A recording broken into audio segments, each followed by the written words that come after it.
the news. But then one day they met a friend, and this is where it all began. Like Megazord, they all combined, their cannabis knowledge was intertwined. A third dope dude enters the scene, Cowboy Cole, this ain't a dream. So strap on in and light it up.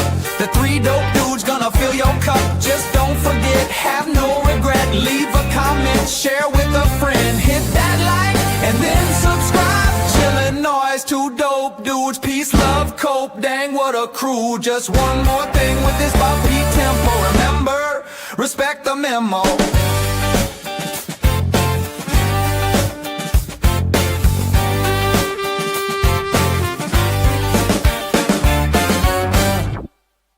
I mean, hell yeah. I mean, we couldn't have done that better. The saxophone is really what got me. Yeah. Dude, the saxophone, that hit me. Dave, that was awesome. Thanks, bro. Yeah. Heck yeah. What's up, Costco rewards card members? We're here. We're back. We're back. Heck yeah. Aaron and Dave, you want to introduce yourselves and I can follow you? Or? I am Aaron from one of the two dope dudes from the Elevated News podcast. And I am Dave from the same and also Peace, Love, and Cope on YouTube. That's right. And I am Cole Preston from the Three Dope Dudes podcast now. I love that we've got that going, so I can technically say that now. But I am Cole Preston. I'm from thecolememo.com. I do a podcast. I write a little bit. And I have been very excited to reconnect with you both today, gentlemen. Heck yeah, dude. This is our new favorite thing. It's the summer wrap up. We did the spring preview, and that was a lot of fun too. So heck yeah. And we got some good news going on right now too. We do. And I don't mean to just dive us right in, but we got to give a shout out to Illinois News Joint on their craft showcase coming up. Yeah. Isn't that this weekend? It is. Yes. Let me pull that up. What is it, the 16th? There we go. I don't know if you guys made it. But I went, I don't know if it was last year that I went or the year before. You know how it is that the years they fly and they're a blur.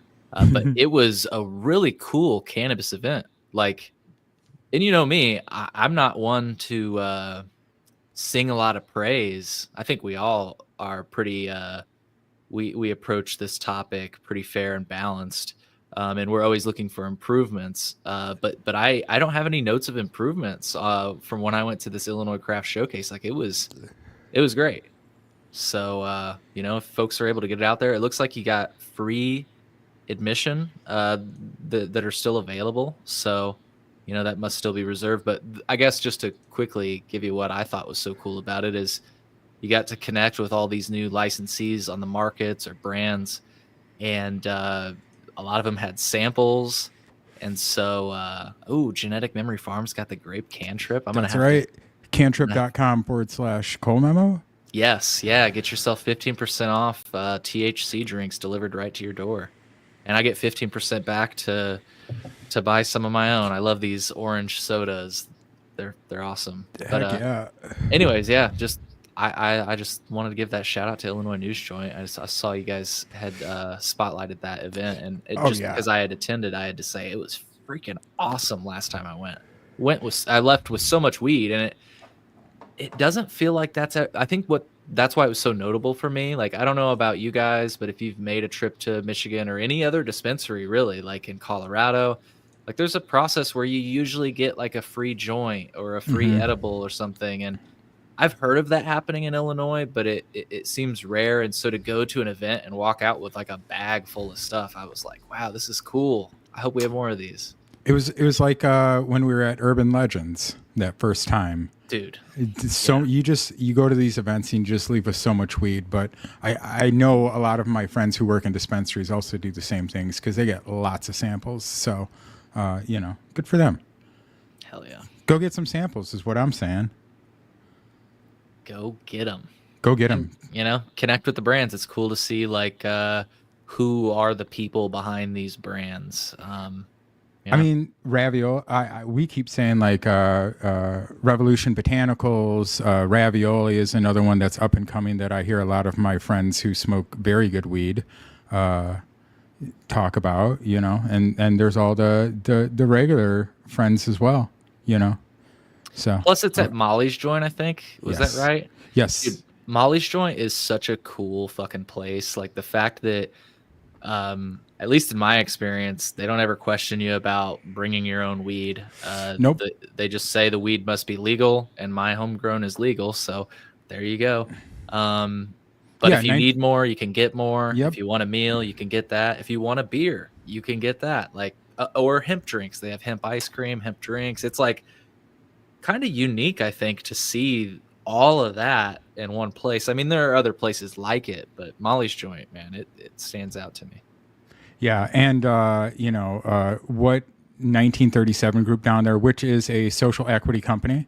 Everybody talks about what we think we want from social equity and how we should all support more from social equity. 1937 Group is actually putting money back into things and trying to do things for the community. And I love those guys, and I support them over there because I think everything they're doing is pretty great.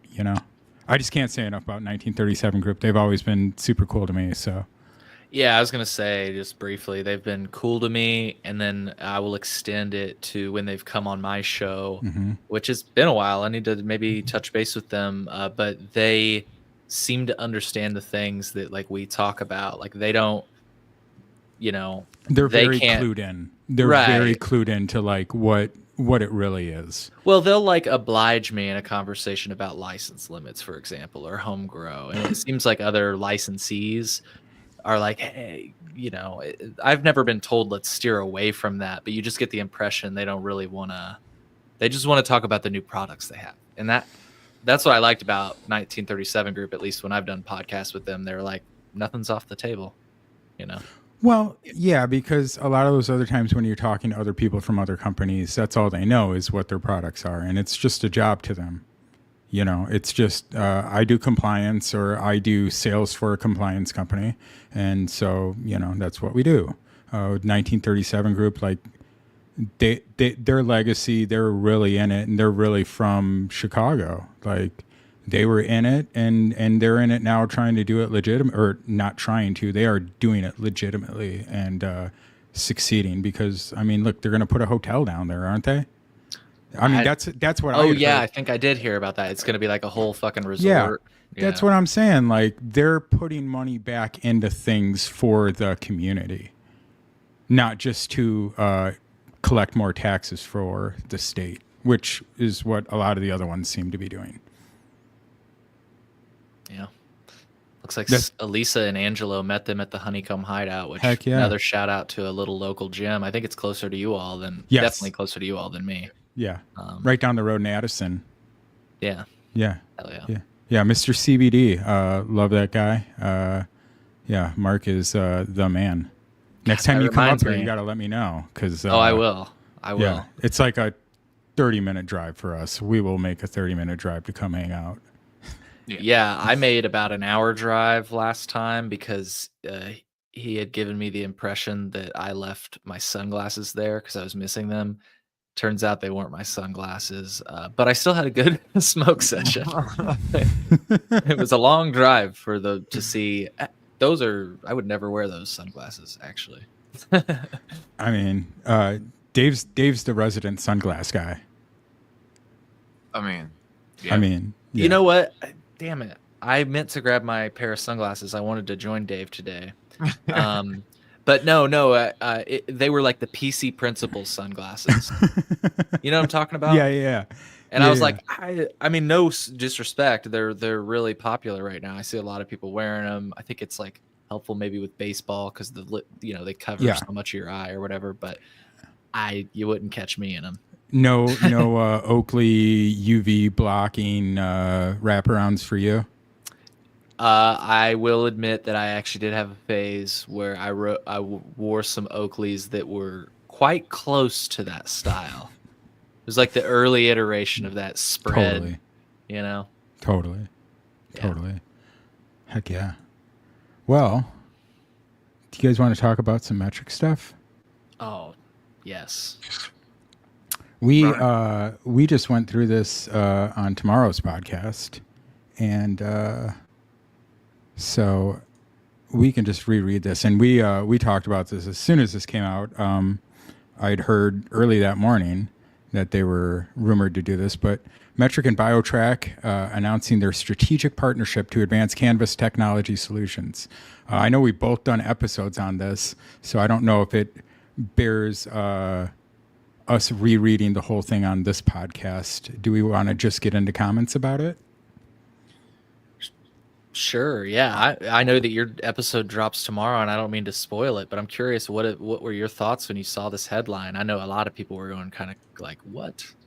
I made a Instagram post about it, and I think my comment was August 5th, 2025 marks the official corporatization and governmentization of cannabis. So basically, I feel like this is, they know what's coming, and they are getting ready to funnel money somehow, as these things do, and give money to write laws. I mean, they already have basically a monopoly on state compliance, correct? I mean, it's either Metric or BioTrack. A couple states use like some other things, but those were bought by All Leaf, which is the parent company of BioTrack. So effectively, we now have a monopoly. We now have data gathering from all the states to give to the government, who is coming into our medical dispensaries and who isn't. Now, I know that's a kind of a wild thing to say, but I mean, look at historically what's happened. Like, does the police share information across state lines? Absolutely. Do companies share information with the government? Absolutely. This is all more data gathering. This is all more, just it's a government takeover. That's my wild opinion after, doing a dab. Dave, what do you think? I feel like I've maybe not heard your take on seed to sale tracking systems before. What do you think? I think that it's a big hoax. Anyway, I don't know. It sucks that it is so monopolized, right? Like, I'm not a big fan that only a few people have the pull in this thing, especially like I've never had many problems with BioTrack outside of its like clunky UI, where it's Craigslist UI. Yeah, it's kind of harder to use. It's a little bit slower, whatever. But yeah, I've heard a lot of wild things about both of them on the back end and how people have skirted things and been able to hide stuff. My big thing about this whole merger and the government-facing side of things that kind of disappoints me is that they are trying to push it as it's some awesome thing for the consumer. Like, now all of a sudden shops aren't going to be able to shop around for testing and whatever, which I just don't know that it matters. The state at least has had access to both BioTrack and Metric from forever. They're able to jump into your system at any given point and pull any amount of information. It's just what they do with it and how they use that information that I don't know if it worries me or not, but it's kind of weird to me that you would need a government-facing side of things when they literally have access to both of your systems to begin with, unless it's something that, because the government has their side that they're able to look at, now when you're doing something on Metric or BioTrack proper, it's easier for these companies to skirt things and like get away with stuff. I don't know, really. This whole merger, anything that has to do with the government having more access to how you use, consume, spend, whatever, kind of feels weird to me, especially after, I listened to your live that you did earlier today, and after listening to that, like, and hearing also what Trump had to say about things, like, I don't know that they need as much access or I don't know. I don't know that I have as much of an opinion either way, because it's happening. Regardless of what your opinion is, this thing's going and they're merging and they're making this government facing side of things. But I don't know if it is a benefit or a negative yet, right? I mean benefit for the people that have the cannabis companies, because I genuinely care more about the companies surviving now than I ever have in my life, right? Like, Right, because we're talking about access to cannabis, which is actually the most important thing. and with Trump coming today and saying like, well, medical use is okay, but the rest of it is, that's where it's scary. It's like, what do you mean the rest of it? My guesstimation is 80 plus, 90 plus % of people who consume cannabis are doing it for a medical purpose to begin with. It is just not going through getting the licensing or whatever now that is easier for people to get into. So, I don't know. I don't think it is a great thing. And I'm with Aaron kind of on the, once you've monopolized and done this kind of merger of everything, and now they're the overseers of all information, it kind of feels weird to me. Yeah. Yeah, I mean, my take on this is like, I get that we need chain of custody. And really quick, I just want to acknowledge this comment, Genetic Memory Farms, who tunes in a lot, and I really appreciate them. Yeah. They say it's ultimately meaningless to the consumer and patient and does not impact our quality of life. This is all about the state making certain they don't miss tax revenue, diversion, and misclassification. You are correct, especially on that last part. 1,000%. But I would push back on the first part where you say it's ultimately meaningless to the consumer / patient. And the reason I push back is because those costs are passed on to the consumer and patient. And that's where I think that it becomes relevant. I agree with you. At the end of the day, this topic is silly to me to an extent, because I feel like cannabis, the only reason we have seed to sale is because we're treating it as a high risk, diversion prone, nuclear, radioactive product. So these regulators are insisting on an extra layer of surveillance, which, again, I think if we need anything, if we're going to have a commercial supply chain, and I want to make that distinct from the other ideas we both share, which is like farmers markets, stuff like that. Like, there is no chain of custody. Like, you can be like, oh, I bought these tomatoes from Dave, or, and whatever. But I guess what I'm trying to say is, if we're talking about the commercial context, a big company producing a lot of cannabis, it probably is a good idea to have some sort of chain of custody in case there are ever recalls, which there are. Mm-hmm. But I think that's it. And that's not really what this is focused on. It seems like it's more focused on treating it as this very dangerous substance that we've got to be careful about it getting out of, we're so worried about diversion, which maybe this is a good segue to Box Brown's comic.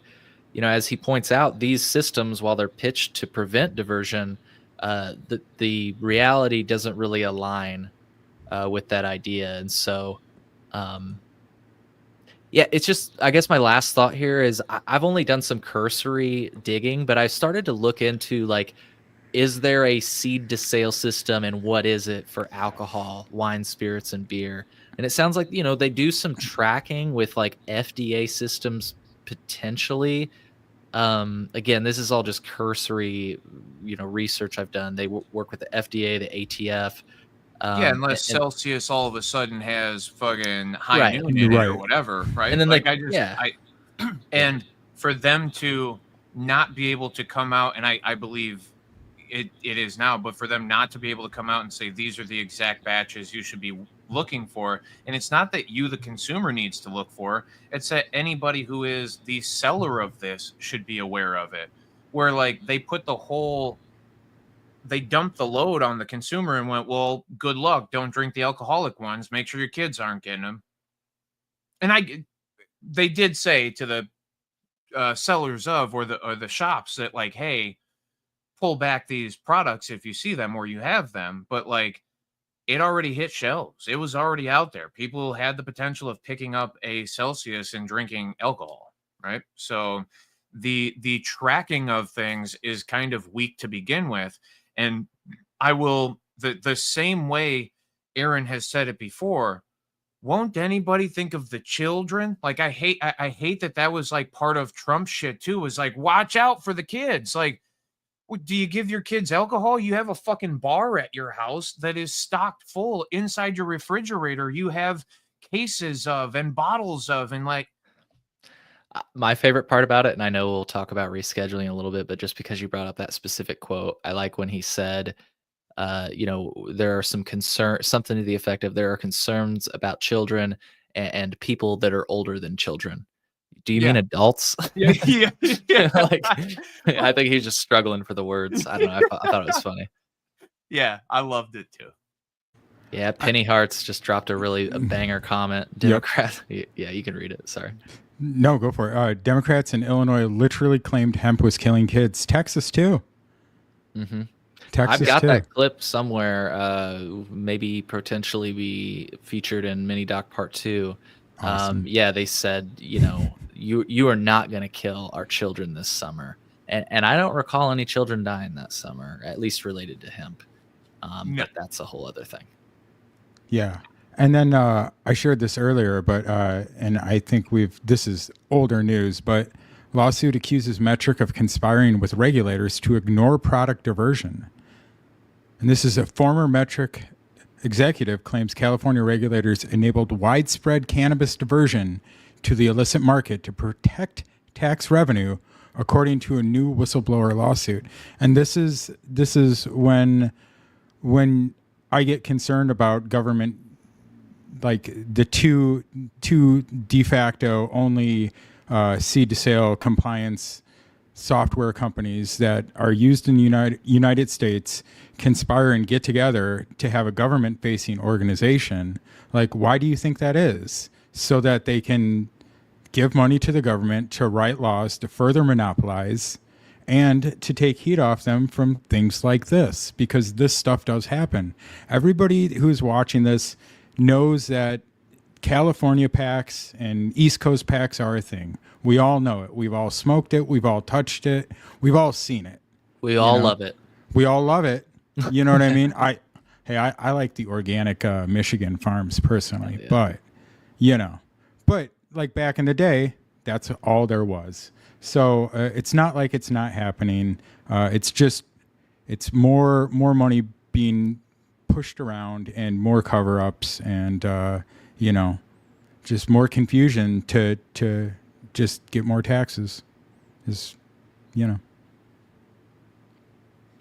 Yeah. So I say to hell with seed to sale. Like, I've seen some people in the past say, like, if you want to shop, like I say, with a commercial operator, and it makes you feel better to know there's some chain of custody that you can, go back to the source on, if you will, if you really have concerns about the products. Hey, I'm all for it. But I also like this idea that some people have been pitching where it's like, like if you don't really care, if you trust the grower and you don't really care about a test, it'll just say like on the label, like this product wasn't tested. Yeah. I think I'm all right with that. I'm made content says to hell with seed. Yes. Let's go, Made. We just covered it in tomorrow's episode. The person who they're trying to link to the first death by cannabis, whatever. Now it was from pneumococcus, whatever the hell they called it, metformins or some shit like that. But it's purely in that like that was a sold product from a licensed dispensary who was selling a medical product to a person. And it's not because the cannabis hurt them. It's not because THC hurt them. It's not because CBD hurt them. It is because there was a fungus and a mold that was on it. So if we really wanted to govern this product, like govern the things that matter the most, instead of presenting it as, well, now places can't go and shop laboratories to try and get higher THC percentages, because I don't give a fuck about that as much as I care, like, is your product clean, and is it going to, ultimately give somebody who has a immunocompromised situation going on to begin with, that coup de grace. And you know what I mean? Like it sucks that there's so much attention paid to taxation. Well, that's because we incentivize it by basing our taxes off of THC. The government is literally incentivizing MSOs to create higher THC products. I wanted to scream this to your guest earlier.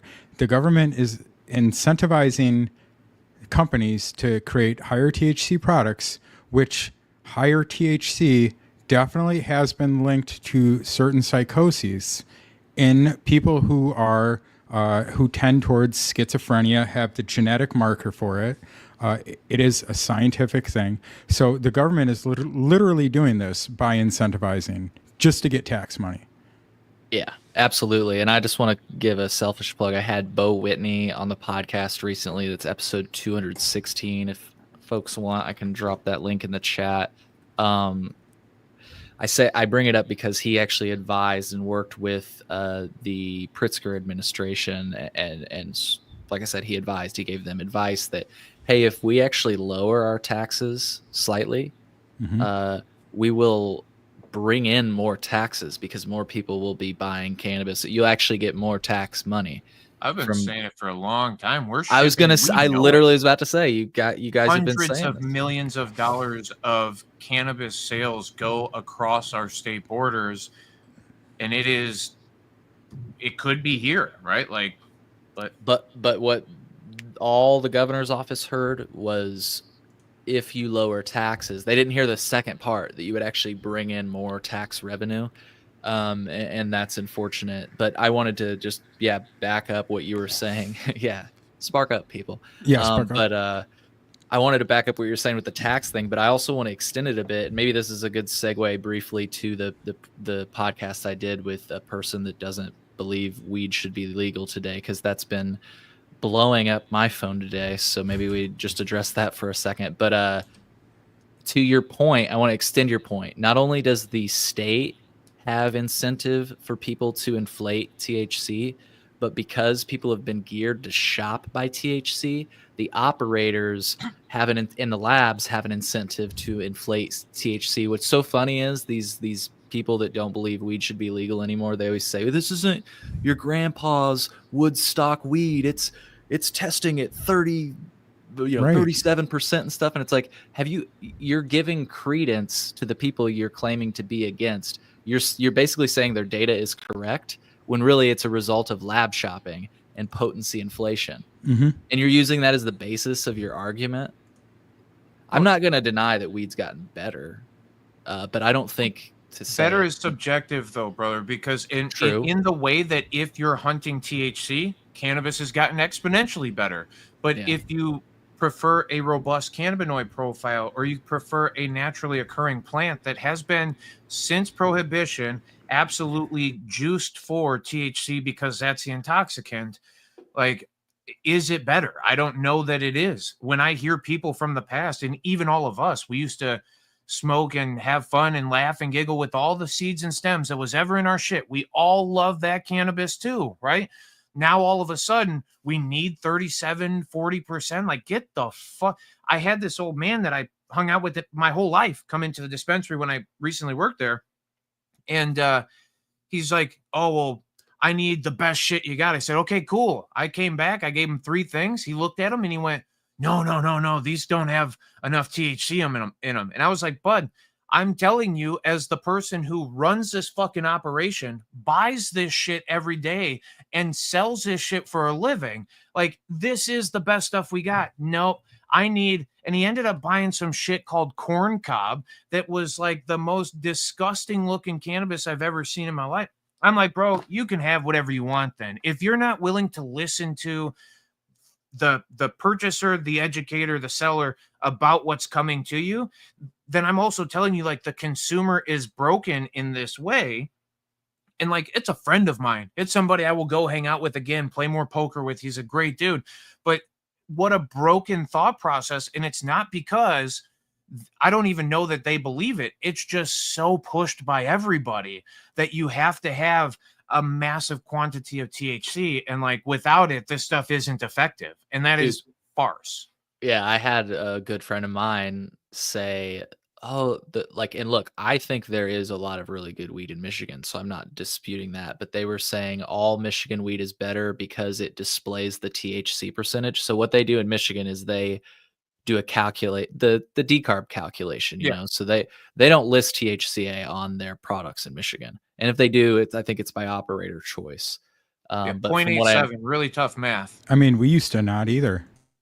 Oh, yeah, that's a good point. I don't know that yeah, it's been a while since I've thought about that, but now that we don't and we show THCA and THC, she was showing me and her brother the other day and telling us, I say the other day, it was probably about a year ago, "All this Illinois weed sucks because the THC percentages are so low," and it's like she's like, "I don't like THCA," and it's like, that's you do the conversion and then you get the level of THC, but like you say, there's just yeah, it's hard. That's the educational part, though. No, and I want to respond to Genetic Memory Farms real quick.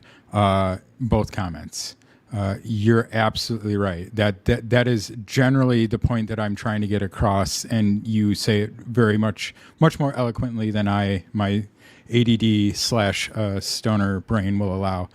They are diametrically opposed. It used to be called the Compassionate Use of Medical Cannabis, and now it's called the Cannabis Regulation and Tax Act. So they are, if you just look at what the two things were called, will tell you what it's all about. It is now all about taxes because Illinois has underfunded pensions through the state. It's real bad. Go to illinoispolicy.com or on Twitter. They can tell you all about it. But all we're concerned about is getting more tax money to pay our bills. And that's why it is this way. We are incentivizing the sin tax. I also will back up made content here.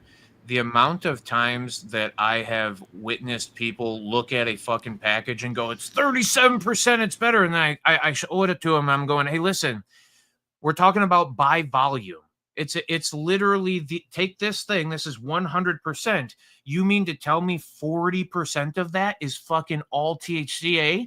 And it's not. It literally, it's like got far more plant material than it does crystalline material. And how do you just buy into this as a consumer? And it's purely because the packaging CPG is the best way to consume this. It's just a consumer packaged good. It's literally made.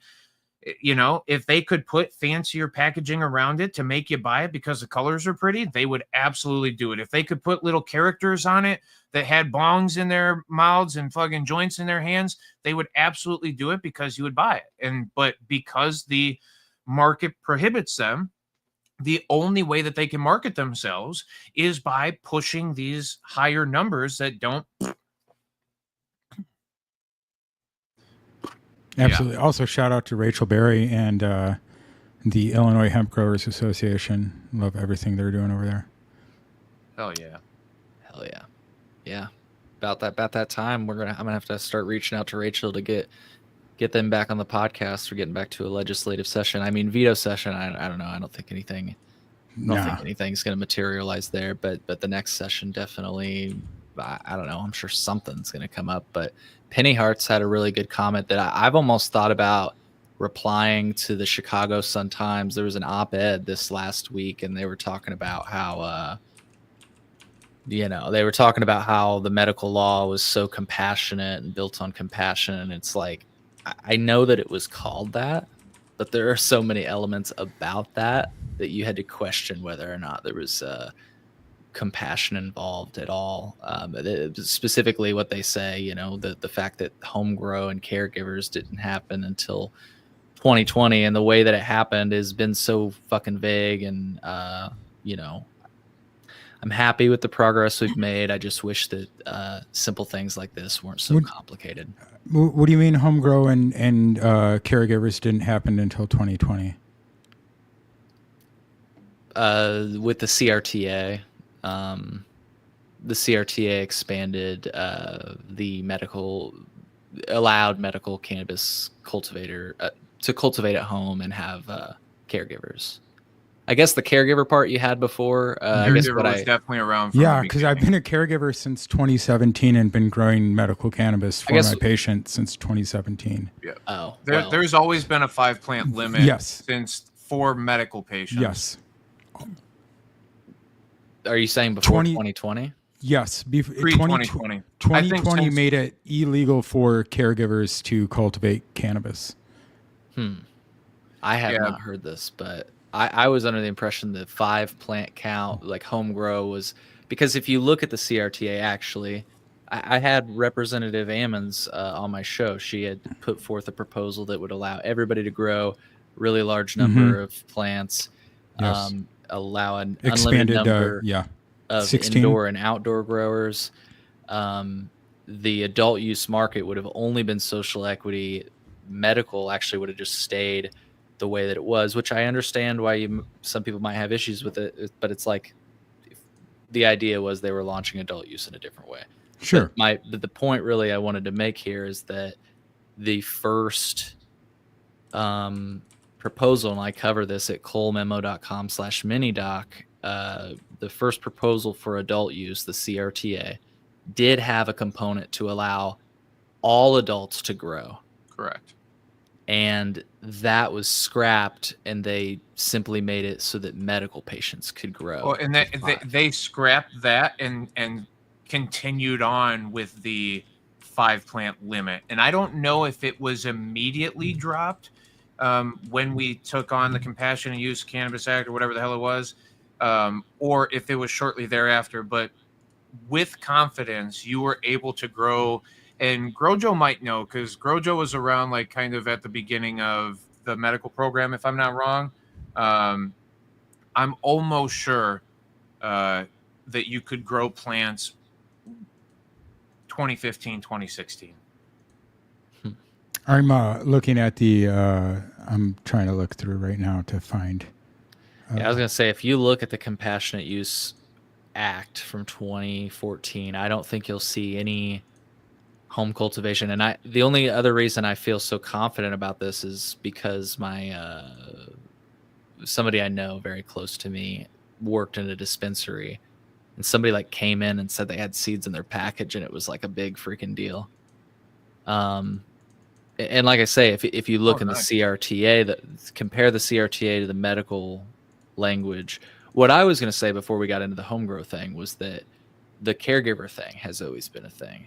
What I meant when I included caregiver in that was not only the home grow provision, which is arguably in there. Fun fact for people that don't know, but the flexibility, I guess, that has been given now with caregivers, because you can like update it online or whatever.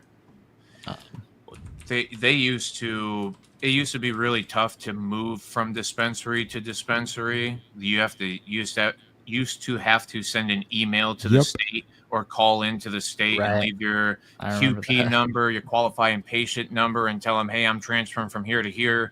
And then often somebody at the state didn't realize that dispensary had multiple dispensaries in it. So I worked at one that had multiple at the beginning, and constantly they would be sent to the other location, right? And we couldn't sell them anything for the day. So they either had to drive down to the other location, and they used to go, well, can I go back to the other one? Like, no, you're locked in to one place for the rest of the day. Like, and they're not going to change it today. At the end of the night, when they switch things, then you will potentially be back to where you want to be. Yeah. You might actually be right. Genetic Memory Farms. I mean, there was tons of home grow shops that opened after 2014. That's when the rise of home grow really took off. But yeah, you may be right. Maybe I'm misremembering that. I think what it is that the culture decided it was okay, and I'm with that. Yeah, for sure. It also too was looked at as a civil disturbance within at least the place where I was at. So if you had up to 5 plants, you were able to, or it was only like finable to like $100 per plant or something like that. It wasn't until you cultivated and then turned it into what is known as cannabis or the smokable plant, whatever, that you were doing something wrong. Yeah. Made Content had a good question that might close the loop on our seed to sale story. What do you guys think on that question? Do we think Illinois could actually get all of our canon political entity? Absolutely not. No. Yeah, I don't think so either. I think it's a pitch towards conservative-minded people that, like I said, the whole idea is like we want to.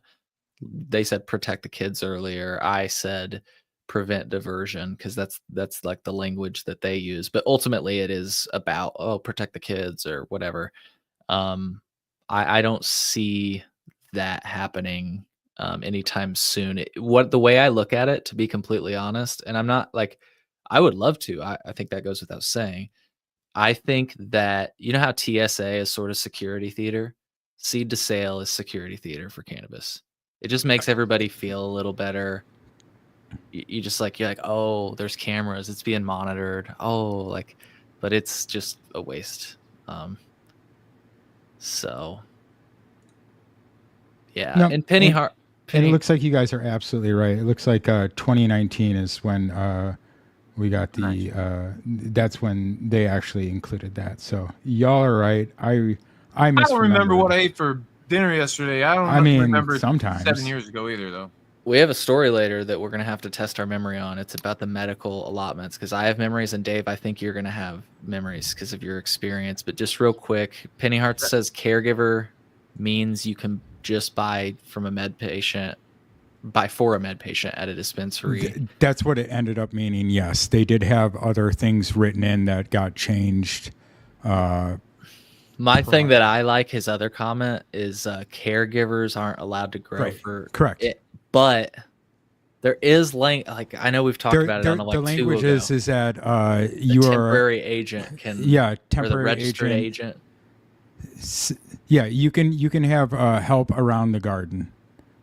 Yeah, it says that in a very vague way, and when I asked the state about it, they would not. They literally just told me that the term is not defined. And so apparently there's somebody out there that can grow for medical patients, but I don't know who that is. Yeah, because there are debilitated, actually incapable of like there's quadriplegics that are medical patients, and how in the fuck are they supposed to tend to a plant? I mean, we have friends like, who have been around forever. Like I know one that I won't name, but like they recently stopped growing because it was hard for them to get around. Right. And it's unfortunate, but like when I see that dude, I'm always like, let me hook you up, because like. So how when these groups that we were talking about, when they're pushing for legislation, oftentimes the simplest form, at least from what I've come to understand from talking to these people that do these things, the simplest like changes in law you can make is when you like cross out a word. So that's what they try to do with the odor-proof thing, right? They just try to cross out odor-proof. That's what they did with, you remember the container used to say in a sealed tamper-proof or something? Yep. They crossed out tamper-proof and actually added an extra word, sealed or resealable, 2 words, I guess. Things like that, though, are like not complicated, and legislators can wrap their head around. I feel like what I've seen is that policies like that can get across the line. And so I guess the reason I even brought that up, and I'm glad Penny Hearts brought it up, is because if we could just change that word from agent to caregiver, boom. And it's like nobody has proposed that yet. We saw that expansion of plants proposed, which is great. I would love that. But it'd be nice if somebody could just cross out that word agent. I mean, what does Doug say? It's easier to just get a word removed than to write a whole new law. And maybe this is just a conversation I need to have with some of those advocates, because I've raised it with the state, like I said, but maybe if I can pitch it to this to the advocates, they might actually push for that, because it's not a crazy change to push for. I mean, but do any of us really think that anything is going to change in Illinois? No. Okay. I just wanted okay. But I Okay. wanted to like live in like Oh, the yeah. you see how pretty the background is? Like I wanted to Be the change that you want to be. Yeah, Yeah. and I am, and it is only because you and I and Dave have been so involved in advocacy for the plant. Dave, like directly talking to thousands of patients. Cole, the amazing work that you do. Me just advocating for growing your own medical cannabis. I don't even remember what my point was now. Dave? Shit. Anyway. No, yeah, you're all good. Can you, Cole, you mentioned or you said something about there you go. Medical yes. This is women. this is a great segue, Dave. God damn. I see why yeah. Okay, so here's my thing, Dave. Am I crazy? Do I, as a medical patient, I remember pre-adult use, you could let me just put it this way. One time I was stopped by my dispensary and they said, Cole, you've exceeded your allotment. And I said, all I've been buying is cartridges. I didn't even buy that much flour. Like, what the fuck's going on? And they were like, well, so the cartridges, and somebody posted it. I've been trying to find it to this day. It doesn't matter 10x anymore. THC. Yeah, there's a formula Yeah. that you could figure out how much it took off your allotment. So I Yes. remember that being a thing for a period of time, right? So this is kind of like what they're explaining here. But then I remember for a period of time where it was how they described it to me, and it made a lot of sense. They're like, it's 1-to-1 now. So like if I got a gram of concentrate or a vape, it was a gram off of my allotment. Okay. And that is true now, I believe. I haven't worked Oh. in a medical dispensary in a while, but I'm quite sure that they have changed it to where like it was 1-to-1. That's the last that I remember it. You remember that? Okay, so now this, which was posted by the Cannabis Regulation Oversight Office, I think it was 2 months ago at this point in June. It was just like I don't even know. I can't remember who I saw it from. It was posted in a dispensary, so I guess maybe it was communicated by IDFPR. I don't know. That's just an assumption. But I saw it posted on Reddit, and so I looked up the top of that article. In fact, it pulled it up on Google on the Illinois state website. And so these are apparently going to be, or I guess are now, because we should all be on metric. These should be the new equivalents. And my thing is, I thought 1-to-1 was better.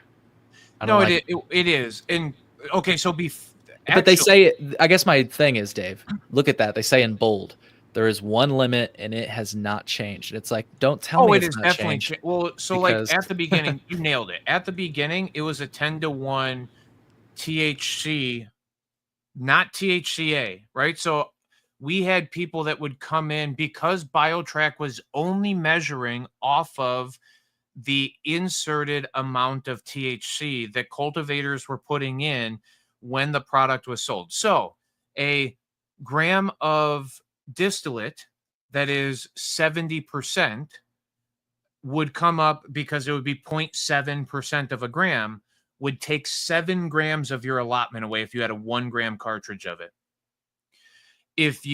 Same thing with edibles. An edible had 100 milligrams of THC, that's 0.1. It would take 1 gram of THC or 1 gram of your allotment away from you. So within a whatever window, and where it sucked and when they changed it was because of RSO. When people were using that thing and a bunch of cancer patients were up in arms about it, which they should have been, because they weren't able to access their medicine. There were an RSO would come out 1 gram, 60%, whatever. And then people would only be able to buy 12 grams of it, 11 grams of it, because it would take 6 grams per each gram of concentrate that they were taking. It was a 10x thing. But THCA was not recognized. So you could buy 1,000 grams of shatter. You could buy 1,000 grams of wax, like anything that wasn't converted to THC, anything that was THCA, you could buy that much of.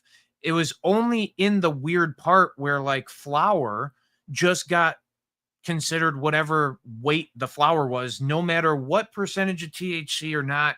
So there was like a lot of nuancy math to what was going on there. But if you were a concentrate head, and I promise you we had plenty of them back in the day, I was able to sell literally multiple 100 grams of concentrate to one person and let them walk out the door with it. And because of their allotment, and like, I remember distinctly a cultivator sent a bunch of new product that they just had put out, a bunch of new strain flavors, whatever, in different concentrates. And they came in and they were like, oh, I brought 3 of us so that we can take as much of it home as we could. And I just kept ringing on the one person, because it would stop you when you rang too much under one person's allotment. And I just sat there and rang as far as I possibly could. And all whatever 100 and something, close to 200 grams of concentrate went onto one person's allotment. They had 70.87 grams, like it's always been, on their allotment, still available. And by the time that we were done, they still had 50 something grams of allotment left. How much was that? What's that? What they purchased? How much was it? That's a lot. Like cost? Yeah. $0. They were a cultivator sending it to themselves. Now, I also had somebody from back in the day, and I don't want to throw, it's a prominent art glass studio that some of our friends might have hosted some events in the past. Anyway, they had a representative that was coming down because they were going to do some big event up there. Mm-hmm. And that young man, as a medical patient, though he had an extended limit, one time purchased over 100 grams of concentrate, and it came up somewhere in the $3,000, $4,000, $5,000 worth of whatever. And I don't remember, it was multiple $1,000s worth of a single transaction. And the receipt that it printed out was like just stupid long. But yeah, that's, in the day, you used to be able to kind of game the system. Mm-hmm. And I used to tell people all the time, I'm like, look, you have a better chance of taking your product home and converting it into a RSO or a I know plenty of people who have gone to Michigan and they buy a bunch of shake and then they turned it into edibles. In Michigan, probably in a hotel room. I think they'd use like one of those kitchenettes or something. I would never say they bring it back to Illinois or anything. And in Michigan, you don't even want to, because the price of whatever they're selling you is so low. And depending on what dispensary you're in, see, they leave it up to the consumer there. Like if you leave the front of the store and you have too much in your hands, that's completely on you. Like, it's written into their laws where the dispensary doesn't hold the liability. So it's not like an oversell system like in alcohol, where if you are the bartender and you oversell somebody too much alcohol, you're held liable. If you serve someone too much alcohol, you're held liable. It is not the same in Michigan. It is on the consumer, and you understand your carry laws. So I've been inside dispensaries myself where I was buying Jeters, and you can only buy whatever 7-10 packages of Jeters at a time, but I'd walk out of there with 30-40 packages of them before I and like, they would shove them all into one bag for me. It wasn't like they were unaware that what they were doing was going to possibly hurt the consumer if the consumer were to be caught with it. They just know that it fully lies in the consumer's hand. I love the comment that was just made, because that's Michigan for you. Yep. Here's my last thought on this whole thing. I was just remarking at the levels of stupidity there are involved in this, like the depth of stupidity. Like, if they're gonna make a pretty chart like that, like, at least make it like relevant to like dosing, like to inform a medical patient. No, they took the time to make. They would have to take responsibility. Correct. You're absolutely right. That's yeah. But just to complete, like, briefly, you're absolutely right. That just took the wind out of my sails. I'm sorry. No, it's okay. It's okay. What I was going to say, though, is if we're making infographics with equivalencies, let's like try to like do dosing or something. I don't know. I feel like that's more Dave's ballpark, and maybe he has ideas on this. But what I find remarkable about this is this is like the you get in trouble chart. Here's the thing. If you're going to use like, if you exceed these limits, you get in trouble. my whole thing has been forever. If you're going to measure this by weight, measure it by weight. Why does there have to be a conversion chart? Why does there have to be some mathematics that goes into Correct. it? Like Right. you Right. just literally get the weight of the thing. And if you want to, like they do for out-of-state consumers or in-state consumers who are adult use, you get 1 ounce of flour, 5 grams of concentrate, 500 milligrams of edibles, and that's per purchase, right? So again, theoretically, if somebody comes in, buys their maximum limit, 1 ounce, 5 grams, 500 milligrams, they take their bag outside, and then they come back into the dispensary and go over to somebody else who didn't just sell them the product. How is the company that is selling them supposed to know? Because we are not allowed to track information. We're not allowed to store and save data about people. Like, I just don't understand how it's supposed to be on the dispensary's back to figure out what a consumer is supposed to consume. So at the end of the day, like I've always said, like increase the limits, period. If you want to make more tax revenue, allow the people to buy more. If people are maxing out their limit, which most consumers aren't on the adult side because the taxation rate's so crazy. Not anymore. But if they're willing to, let them. And then Yeah, let them let do it 'em. 5 more times. What are you talking about? It's going to make the state more money. It's going to make the companies more money. Like, I just don't understand why that hasn't been the advocacy for it, especially when we understand and we're able to measure on an LD50 test, which is a toxicology thing where we're able to test. And there have been multiple different things that have gone on in the past that measure how much it would actually take. But like the lowest amount that anybody has ever said is like 56 grams of raw concentrate, 100% THC, 56 grams of pure THC is when you would toxically shock your system. And then you'd have to double that to toxically shock your system with the potential of death, according to what an LD50 is.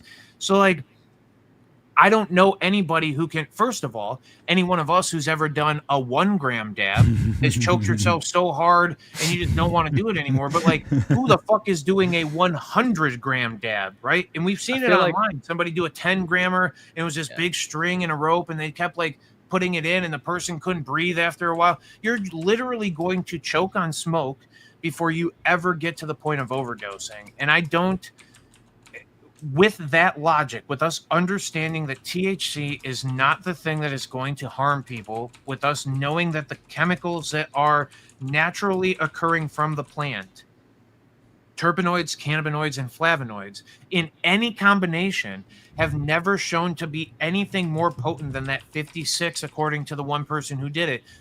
Pure grams of THC concentrate, like why we're unable to consume more or buy more as a people, just it's arbitrary numbers that people who want to feel important about themselves have made up. In the same way, back in the day, you're only, and I don't know what the measurements are now, you're only allowed to have 5 parts per million butane levels left in the concentrate. So now all your concentrate was some dried up, gross, whatever, because you had to. And it's not that we want to have butane in the thing to begin with, but according to OSHA standards, you're allowed to work inside of a building 8 hours a day with 700 parts per million butane in the air. So like, it wasn't made up even off of like logic or reason. It was made up because we wanted to say, oh, well, that shit's going to be dirty. We're able to test it harder. We got the cleanest, and none of it is panned out to be anything logical or reasonable. Well said. Yeah. And I'll just, my last thought on this, and maybe we can, Aaron, obviously, if you have anything, definitely shout it out. But maybe we bump to the Illinois news joint and close out with rescheduling. I feel like that's a good way to close it. Yeah, absolutely. But my last thought on this is something that I think Genetic Memory Farms and a few other people have been saying every time I've talked about, or whenever I've brought this up. I thought it was good to like bring it up now for a PSA. So I'm glad we had this discussion. I think it's interesting how when you read this paper, and like I say, this is what a lot of the folks that reached out to me noticed. you could hypothetically, as an adult use customer, purchase more concentrate than a patient like in a day in Illinois. Like if you and I say hypothetically because it'd be a little bit of an effort, but if you were in Chicago, you could dispensary hop. You know, you got to watch chains because I know chains will get you. They'll like have your ID, so you can't go to like a similar store perhaps in the same day. But I don't know. Yeah, well, you're not allowed to save somebody's information. So if somebody Right. locks your information for more than 24 hours, they actually get fined by the state.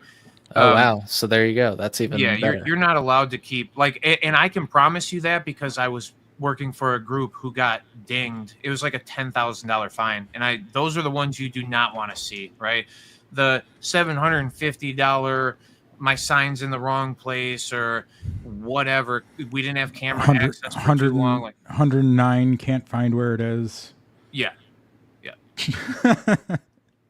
Yeah, good times. Yeah. So Illinois News Joint, let's get to it. And I remember what I was trying to talk about last time. Only because we're so involved with the advocacy for the plant do we get so frustrated sometimes about what the state does.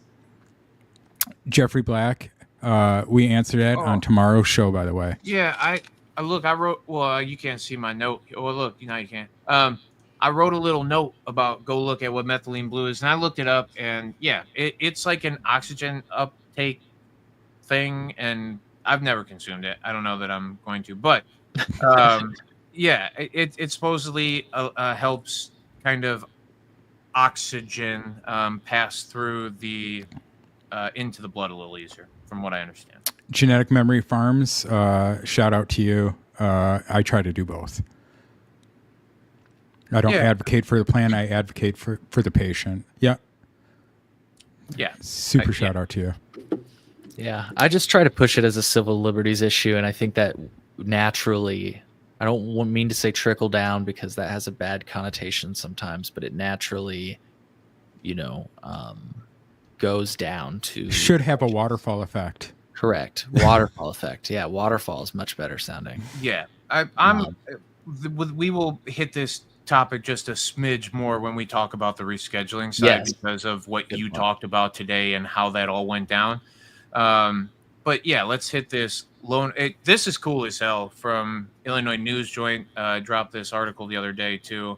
Aaron, if you want to read any bit of it, whatever. I mean, Governor J.B. Pritzker and Illinois Department of Commerce and Economic Opportunity announced that applications for round 3 of the Cannabis Social Equity Loan Program will open on August 11th. This is a $40 million round of funding, which will be available through direct forgivable loans, fully financed by the state. Loans will be available to qualified licensed social equity craft growers, infusers, transporters, and adult use dispensing organizations. That's the fact that transporters are in there is fantastic. Yeah, great. They've been sold nothing but lies, and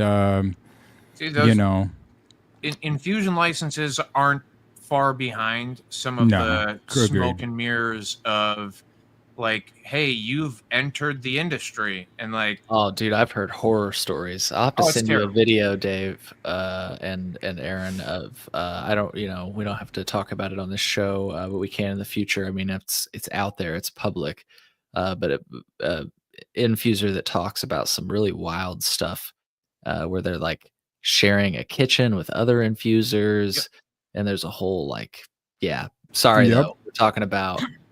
I don't mean to get too far into infusers since we were talking about these loans. No, and but it's also like, and it ties in because those people are struggling so much to make anything happen from this that like they literally have to share space. They literally have to like rely on one another. And it's almost like some of the smaller players, if they don't bond together, they're going to be eaten by the bigger sharks in the pool. And even then, some of the smaller players who were able to enter and then almost gain the monopoly from, right, like the transport side of things, I know pretty well. I've got a few friends who operated in that space. And the horror stories that I hear from that, like I literally genuinely feel bad for these people, because they thought, especially when the state sold it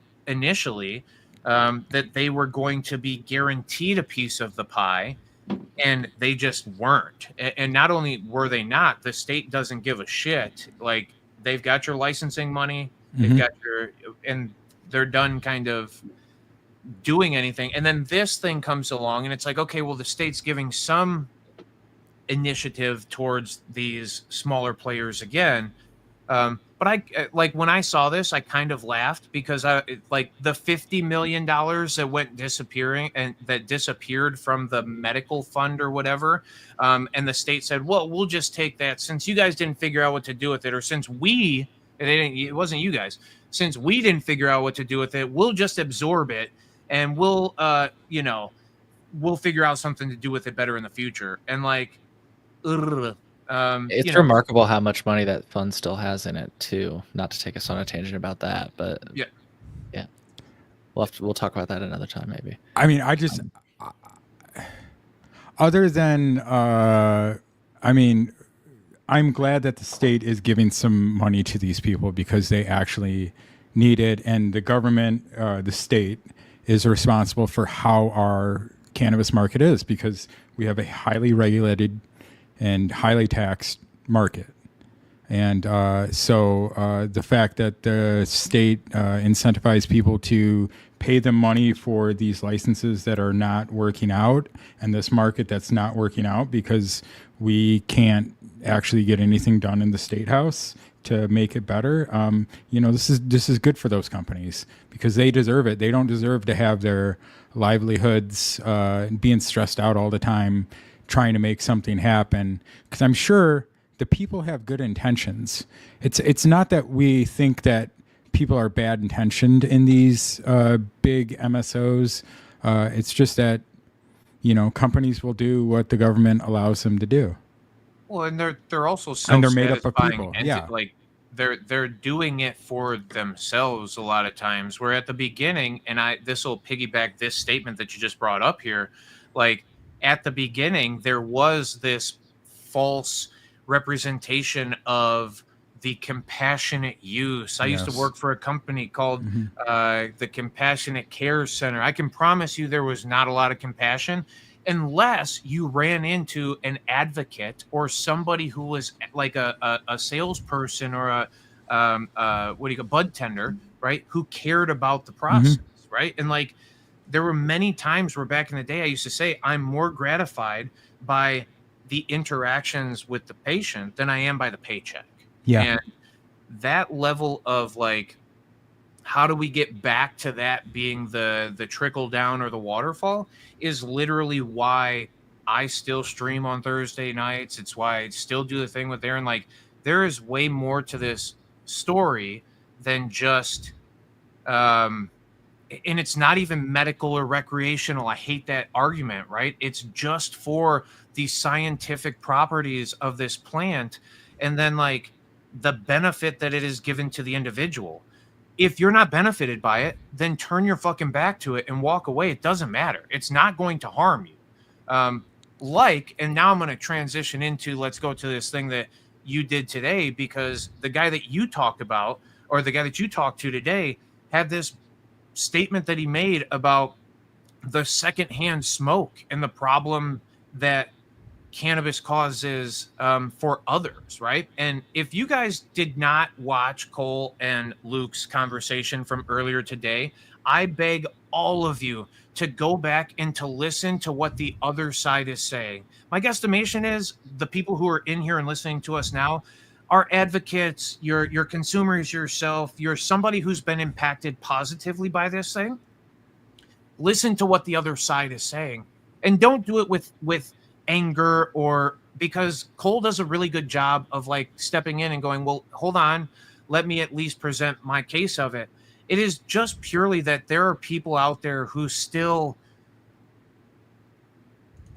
almost pushing the what the hell was that movie back in the day where they were smoking joints like this and Reefer shit? Madness. Yeah, they're still pushing that reefer madness rhetoric, and it is right. Like we literally, and as the other guy says, well, they already have Marinol and they already have Epidiolex. Yeah, the two biggest components of this plant, and then arguably the only two that we seem to find in abundance in this plant, and the only two that seem to be mattered by anybody else. Like terpenoids, we find in every other thing out in nature. So like nobody's hating on terpenes. Terpenes aren't the thing that are causing people irreparable harm, right? Flavonoids, like those are literally occurring in nature. Like anyway, I watched this man talk about his perspective on why the rescheduling would be bad. And then I literally went, wait a minute. Nah, reschedule that motherfucker. The whole time I've been like, no, don't reschedule it to 3. That could be really bad for the companies. And then he comes in and says, no, it'll really help the companies make more money. And then I was like, well, then good. Like that doesn't help the government as much, right? And there is a governing aspect of it where when the FDA gets involved in shit, like it could be way grosser than positive. But currently, That's why they shouldn't be. Companies can't write shit off with their taxes is disgusting to me still. So well, and his really main point, if you listen to what he said, a lot of what he was saying was just how the government works, and he was actually advocating for not having cannabis involved with the government at all, because his complaint is that high THC is bad for people, and that the weed is not the same anymore. Okay, well, if we base that off of taxes, right. Yeah. If we base that off of taxes, then that's what we're doing. So we should just not do it. Listen, I'm going to be the first one too inside of here, because you can go back and look. I don't know a single instance of anybody ever claiming that THC or cannabis was the direct cause of schizophrenia, where it wasn't just somebody had existing conditions that were schizophrenia. Right. And then this adding or THC into it can exacerbate or make it adding any sort of like you could say the same for LSD and people who are prone to schizophrenia. Anything that is a psychoactive substance. Well, and he said that too. He said like basically weed is like similar to LSD and. Correct. Yeah. Well, and then he goes on to say that it's okay that his wife took fentanyl during childbirth as the only thing that would give her comfort during the thing. And like, bro, I'm blown away by people who take the stance. Go ahead. Oh, I didn't mean to cut you off. I was just going to say, like, if this would blow your mind, I had this woman on. Her name's Aubrey Adams. I'll have to try to find out the episode number that the people can find it. I'll look it up. But thank you. It's Aubrey with 2 E's, Adams. And people, if you go to colememo.com, you can just search it. But anyways, she opposes legalization, but she told me that, she has a drink or two from time to time, and like you can do that. And I was just like, he mentions the 500,000 deaths that cigarettes and alcohol cause every year. You notice when I ask him about, I didn't mean to cut you off, but just go ahead. To extend like your point, like when I asked about why alcohol and tobacco, which I think, sorry, I feel like I did just like totally cut you off, but no, you didn't. You're good. You're good. He basically was like, well, it's ingrained in our society. Like I think that's basically exactly what he said. Yeah. And then he was trying to say, because 60% of Americans drink alcohol, 30% of Americans consume tobacco. We do understand that we're not talking like we're that drastically far off. In 2021, which was the last time that I was able to find an actual statistic or something, 59 million Americans used cannabis that year in 2021.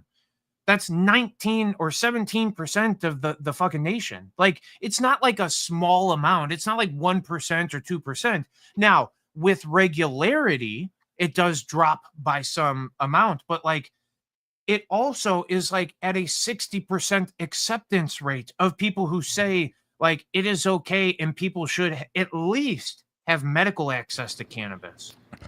I have a hard time anybody using if we have to see more people do it, like a popularity thing. I mean, at one time, most of the population believed that slavery was normal and good. That doesn't make it morally right. Saying that we need to have 60% of the people consuming cannabis for us to change policy on it is just nonsense. Nonsense. Yeah, there we go. Jeffrey Black, 70% of U.S. is fine with recreational marijuana. Depending on what poll you pay attention or listen to. His point he brought up is that the numbers don't indicate that 60% of Americans use cannabis, and if that were the case, then maybe the conversation would be different. He said that 60% of, I believe he said something to the effect, and I encourage people to look at the show and watch what he said so that you can see what he said. But I believe he said, the rates of use for adults are 60% for alcohol and tobacco, and that we sort of signed that deal with the devil. And if we add marijuana on, well, then the harms just increase and get way worse. And he also said, and I quote, this can cause schizophrenia, paranoia, something of that nature, and yada yada. And I was like, what the fuck does that mean, bro? He said yada yada. I don't remember that. Yada yada or blah blah or some. It was just this idea that, like, oh, the list keeps going on and on. No, the fuck it doesn't. Like, if the worst things that we're dealing with are people who are predisposed or exposed to mental conditions, having worsened mental conditions, like, okay, fine. And I will tell you, cannabis is maybe not the fucking best thing in the world. I have dealt with multiple patients in my life who were diagnosed schizophrenics. And I was like, no, I don't want to, no, don't take this shit. That ain't what you're supposed to do. And they were like, fuck that. This is what I want to do for that. Who were able to find some level of comfort and clarity within themselves. And then also, there's just sometimes you can see in people when there is just that change, the dial turns a little bit. There is one of them that stands out in my mind. Full-blown schizophrenic. Buddy was different, and I'm not trying to be any rude about it. He had a actual mental, there was something off, right? Through the use of cannabis, he said, and I watched just the progression where he seemed to be far more in control of himself. And does he still have schizophrenia? Yes. Is he still have the potential of going off the rails at times? Yes. But, and I used to say all the time, like, I don't want to be the cause of your next personality, right? Like, I don't want to be the one that makes you go from 2-3 personalities to now you got 4 or 5, right? Because you're using a psychoactive thing that's going to cause more triggering. Where that guy literally said it is the opposite. And maybe he was just a single use case. And maybe he was just somebody who was benefited by it, where the next person may have a complication from it. I simply am saying that by us immediately discrediting anybody who has schizophrenia from using cannabis, are we not giving them access to the medicines that might benefit them? If every single person who came through who had asthma used to go, oh, I got asthma, I can't smoke it. I'm going, listen, this thing's a bronchodilator. I have a buddy who is the worst asthmatic I've ever met in my life. He uses cannabis with great success. Now, is he ripping fat bongs and, doing gram dabs and shit? No. Is he a little bit gentler of a consumer altogether? Yes. But it is a thing that can cause bronchodilation, right? It is something that can benefit the airways and the blood flow to the lungs as well. So, like, I'm of the thing, and I say it a lot, like, people just want more testing. And it also kind of plays into a thing that Aaron says a lot, like, don't let perfection be the enemy of good. Like, if somebody's having a benefit from it, do we have to make sure, like, 50 years down the line that it's not going to cause a complication of sorts? I don't know, right? Like, is it or is it not? Because in the immediacy, do you deserve to feel better now, or should you hold off and wait until they test a few more things to make sure you're not going to feel worse way down the road? I don't know. I mean, I would point to just look at history. Just look at history. Look at how things typically turn out, and that will probably be your answer. But that's also why we do what we do, because like in-house genetics is saying conversation and education is the key to broadening everybody's thoughts and feelings on cannabis. And the only way to do it is just to have normal conversations. Yeah. Yeah, and that was the whole point. I got a lot of hate for having that person on, and it's like, yeah, you know what? I had him on and he changed my mind. I don't Let me smoke anymore. kudos you, honestly, Cole, Like- because you were able to handle his responses in the most professional way. If I was on that thing and when I was listening to it, I'm like, bro, my brain's about to blow out of my head. But after taking the step backs and hearing what and why, I get it. It's rooted in it's the propaganda and the shit that has been sold to people for a very long time. And somebody who probably has never consumed himself. I don't know if he has or hasn't. And if he has, he probably had a bad experience and then turned away from it or whatever. Because Aubrey Adams did, though. She did say she did, which was an interesting thing. I have had people from his organization on that yes did used to smoke, and I would encourage you, Dave, to check out those episodes. He talks about how he suffered from cannabis use disorder, and I think you would find that interesting. That's at colememo.com/Sam as well. So these people are from an organization called SAM, and but I mean, sensible approach to marijuana, correct? Smart. It's smart approach to marijuana. I always like to say it's not exactly what it sounds like. Is maybe sensible is the gun law lobby or something. I don't know where I got that from. Yeah, I'm sure. People ask me, though, and people give me a hard time about having those people on, and I understand it's hard to hear those perspectives when, like, obviously I don't agree with them, which is interesting, though. People have been questioning. They're like, do you agree with them? Is that why you bring them on? And it's like, no, the point isn't to bring them on to, like, I have debated them, and I've even structured debates between them and NORML, which was the federal national organization for the reform of marijuana laws. People are probably already familiar, but just for those that didn't know. And the point is, yes, to debate some, but more so to get these thoughts on the record, because yes, this content is for now, but this content is also for future generations. Yes. And to really capture that people do believe these things, and so I understand that it's hard to listen to maybe sometimes, but these people do. I believe them sometimes. I've spent enough time with them. If you go to colememo.com/Sam, they believe what they say, and I think it's interesting to hear. I the also perspective, and I don't mean to cut you off in saying so. That is somebody who is politically aligned. Obviously, he is also religiously aligned, as he mentioned at the end of the thing. And no matter what that is, and this is what I advocate a lot in what I do on my own, and it doesn't have to fall onto either of these other two guys next to me.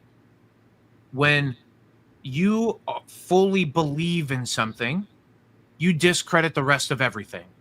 So, like, if you believe in Catholicism, then you completely discredit all of Hinduism, right?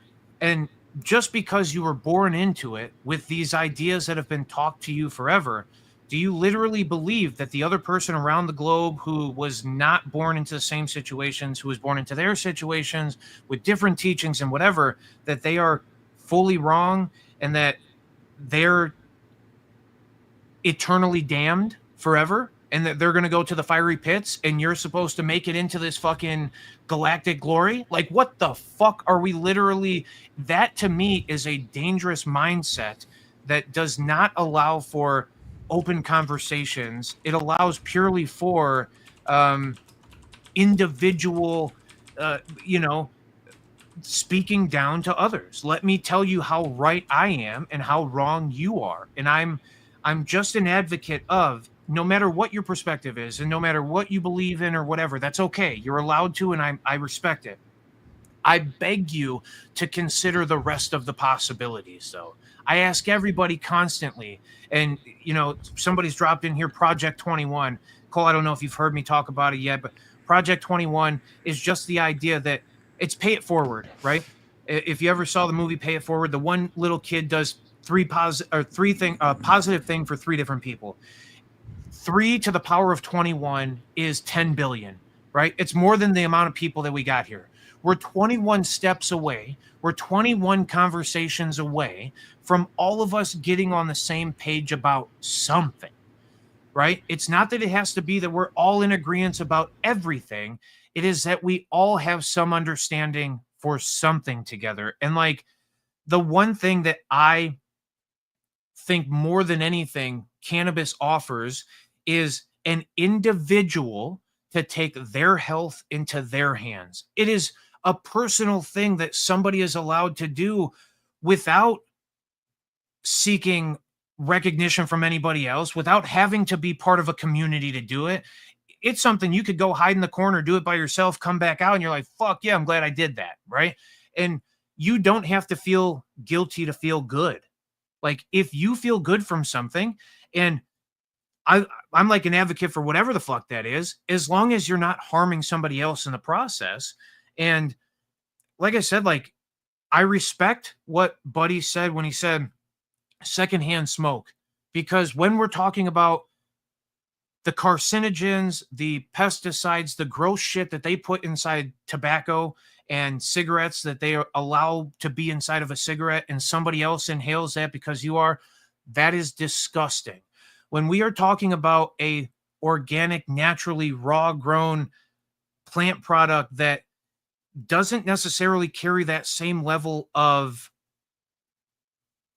deterioration because of inhalation, like, it's not comparable. It's not. And when he's going to go, oh, well, we just accepted the demons or the devils, we sleeping in the bed with them, whatever. Like, how is that an okay way for you to think about things? How is that an okay way for you to just chalk off 500,000 deaths a year? Like, I just don't understand some logic that some people possess for the comparableness of what intoxication is, because it's not. I've learned their talking points, though. You know what they would say if you want to hear it put another way from his perspective, to the signing the deal with the devil, I believe is which is what he said. I think today. Another way he says it is, and I was prepared for this response today, but he didn't say it today. But if you watch his work, if you will, when he goes on TV and stuff, people, he does debates on YouTube, you can see, and everything. He will say, with regard to alcohol, he's like, yes, and we know that we have problems with alcohol. So that's as if our headlights are smashed out, and we're saying, if we legalize cannabis, why don't we just bash out our taillights too? That's another way that he would say it. Oh, wow. What kind of debates are these? Are these like Oxford style debates? Are these like... Dude, there was this crazy one that I encourage people to look up on YouTube. I think it's between Luke, who came on my show today, and John Morgan, who, from accounts that I've heard, well, I'll just say watch it. It's it gets real loud, out of hand. The crowd is rowdy, and it's just a spectacle to see. And they debate. They were specifically debating legalization in Florida. He was arguing against it, and it was interesting because there's like a group. Yeah, it's just a very interesting dynamic. There was a group of people, actually a woman who sat up and spoke. She had been on my podcast in the past. She had been politically involved. She got involved in the debate at one point. It was crazy. But what was interesting was she was arguing against both of them. she was arguing against Luke and the guy that was pro Amendment 3 in Florida, because Amendment 3 in Florida would have been a lot like Illinois. Yeah. And so she was basically arguing for an open market and more patient-centered, programs and stuff. And it was interesting because she was in a position where she was arguing against both of them, and then they had to tell her to sit down. It's a whole thing. Look it up. I think it's Luke Niferatus and John Morgan. He's a lawyer, I guess, in like DC and Florida and stuff. And look it up, folks, and I'm sure you can find it on YouTube. It's an interesting spectacle.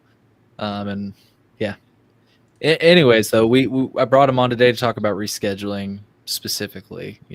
I wanted to get away. I wanted to address the drama, and I feel like not only to talk about the crazy stuff he's, some people might think is crazy stuff that he said.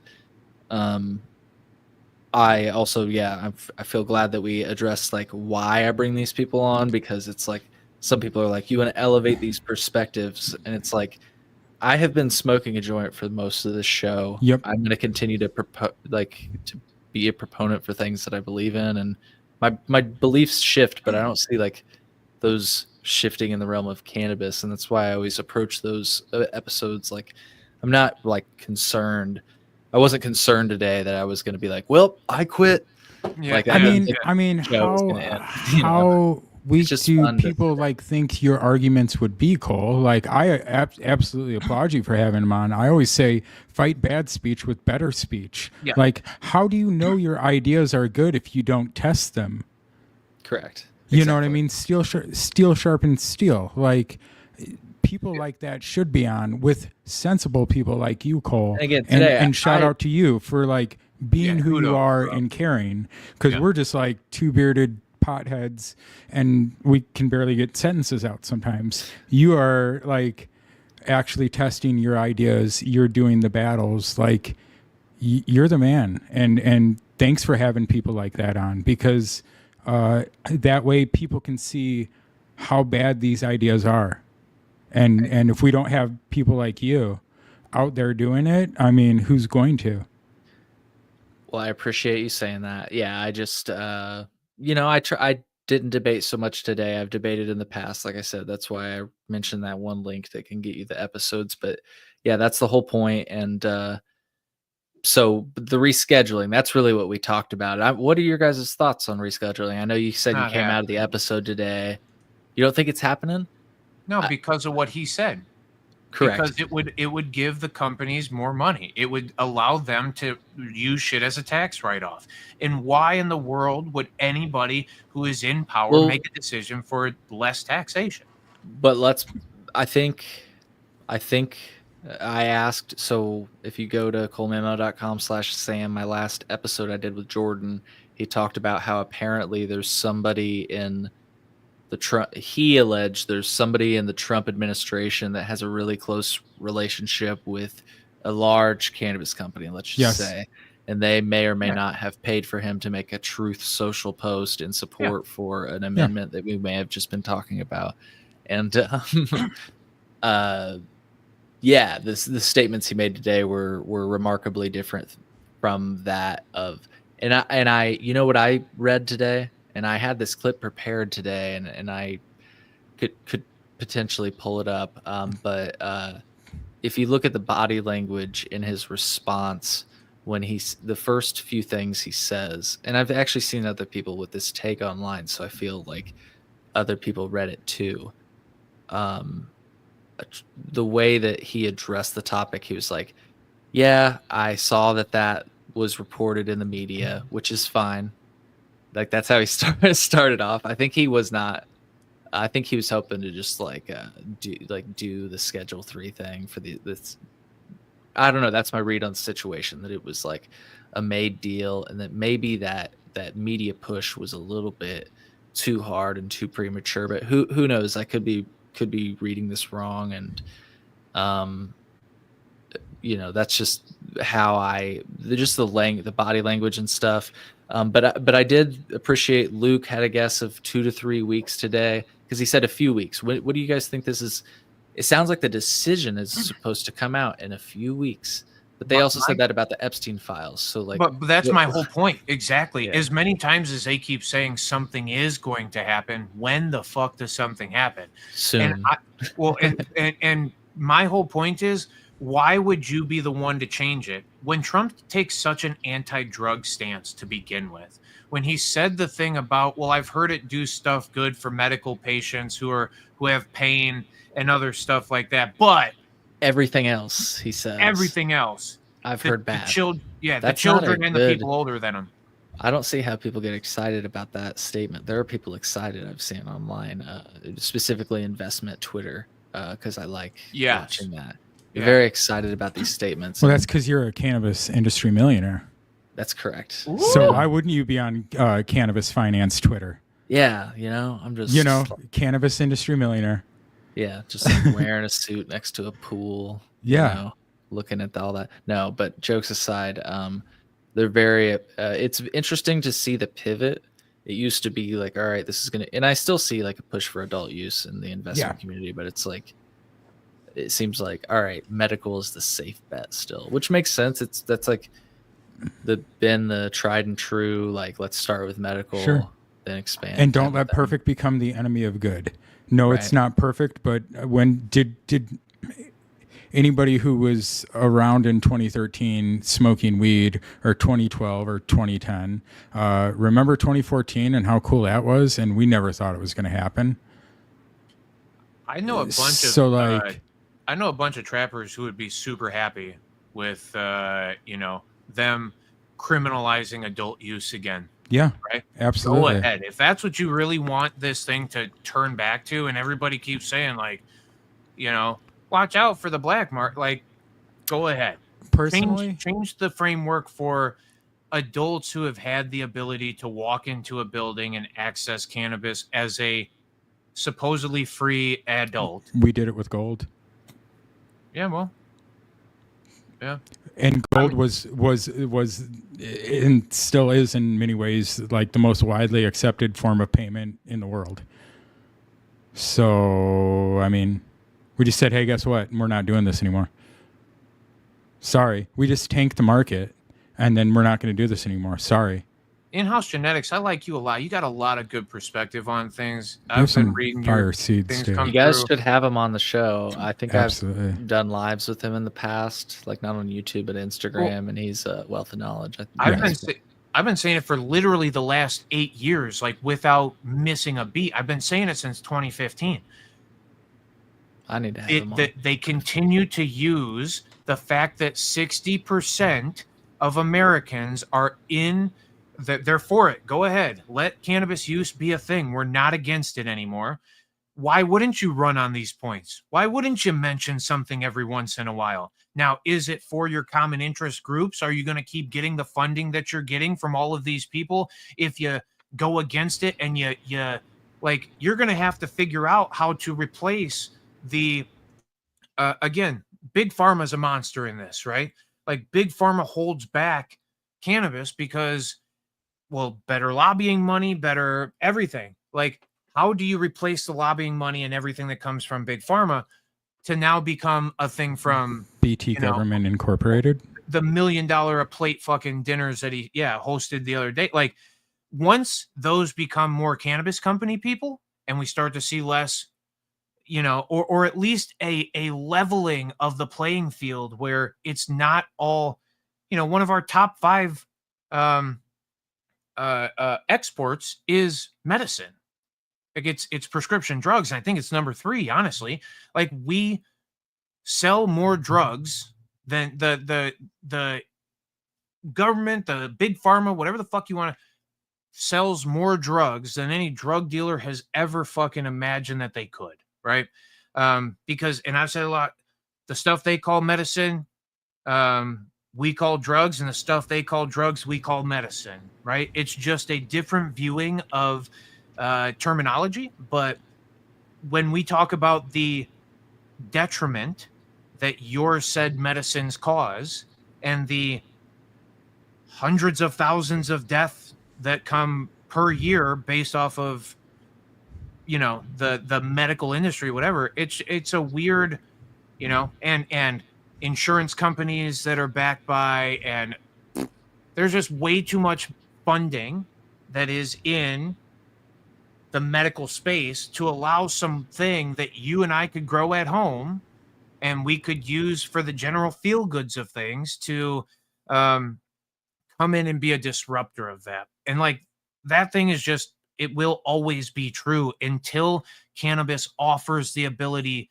for more money and more taxation. To Genetic Memory Farms point, I mean, you're absolutely correct. Look at what Cureleaf is doing. Look at what TrueLeaf is doing. TrueLeaf has a hemp drink that you can get in the mail. Cureleaf, same thing. Tons of other ones are doing it. Yeah, GTI is doing it with their Senorita brand. They bought Agrify, which allows them to be like listed, I think, on the NASDAQ, which is like, you know, when you think about it being Farm Bill compliant product, but cannabis, it's like, it's not one of the first cannabis stocks on NASDAQ from what I understand, if I recall correctly. People should obviously Google that, but it's one of the first that's like, that I know of, that it's like definitely right off of you know, a cannabis brand that a lot of people are aware of, Green Thumb Industries. So Yep. Yeah, well, I mean, he has links to Sam Adams anyway, correct? I mean, he has Jim family ties. Beam, I believe it is. That's what it is. Okay, Jim Beam. But anyways, this, what, you know, I think everything is pointing right to cannabis rescheduling happen. Look at it's gonna happen? I think so. I mean, I don't, other than In this president's term. I think they'll probably, what will happen is that they'll say, yeah, we're going to do it, and it will just be another year, another 2 years, another kick the can down the road. Yeah, but they I think, can say they're going to do it. But they're starting everything right now, where like BioTrack and metric merging and making this lobbying entity so that they can interact with the government, since they are the only ones who can do seed to sale legal stuff. Like, look at what TrueLeaf is doing with the money they're pumping into all of this. Look at what Cureleaf is doing. Look what Verano, and they're all contributing big dollars to this. And I think we're going to see some actual movement on this. If we don't, I guess I'd be surprised. I think eventually it happens, but how long is eventually? I don't think it's going to be like this, but I think they're setting up the framework and the other agencies right now to just start like funneling tax money right into it. Like, how much tax money can we get? Like, who loves tax money more than the state? The federal government. Douche. And I mean, what are we at? Like a $21 trillion deficit right now? 36. Oh, 36. Okay. Yeah, I mean, come on. Well, it just seems to be a weird cycle of the system where, like I say, you look at cannabis investment Twitter, they're applauding this move. They say it's all but imminent and it's going to happen and it's going to be great. And even the stocks are soaring. I've seen some posts where people are making like, I mean, I don't know, you know, people can Photoshop posts or whatever, but I don't know why somebody would make this up, but they were posting their investments in, you know, big companies. I think they're called ETFs as well. And that, like, just today they had gained like $60,000, like with the stocks that they have. And so then you start to realize like why some of these people make bad faith arguments about, you know, hemp, for example. These are the type of people that are really vocal against hemp because they view it as cutting into their investment thesis. I've actually heard somebody say that. It challenges their investment thesis. Like the idea that you can just go to like a store or a farmer's market and you're not forced to go to like a brick and mortar dispensary. Like that challenges their investment thesis. And Well, there's people who value freedom and individualism and believe that they have autonomy over their own body. And then there are people who believe that everybody else is, and I'm paraphrasing here, but I'm not trying to be too out there. There's people who believe that everybody else is dumb and the government has to make laws to make sure that everybody follows all of the rules. And unfortunately, that's a nice idea, but in practice, it does not work. Well said. But anyways, Dave, I feel like, so here's my thing. Like if let me just put it this way. If Schedule 3 happened, I'd be like, all right. Like if it actually happened, I'd be like, all right, obviously still not good enough, but let's see what this means. Let's see if this keeps the ball rolling. Like what does the conversation become? What does that actually look like? Because I've seen a lot of different speculation, but obviously the move I think we would all go for is descheduling, but it sounds like the conversation at Bay is rescheduling. What's your take on this? Like, listen, I'm 2 thumbs up for it, especially after hearing the guy you had on today mention the things that he did, what rescheduling does, right? Takes it away from the drug test as well, which is massive for a lot of people.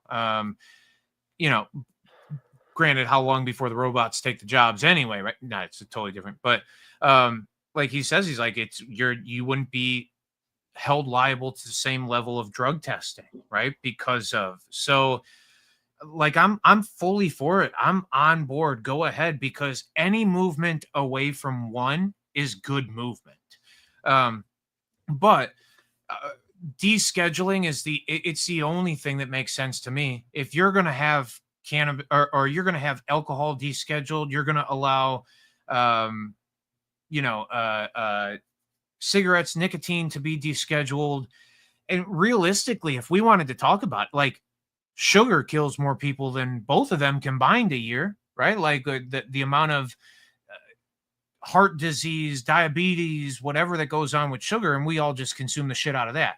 So I think, again, it just lies within the individual, like what you're comfortable with doing and what you're, just if there's a groundworks for the rules, fine, run it. But descheduling seems the best for me. And if Schedule 3 comes up, it's a 2 thumbs up positive for, I think, everybody who is the seller and the consumer.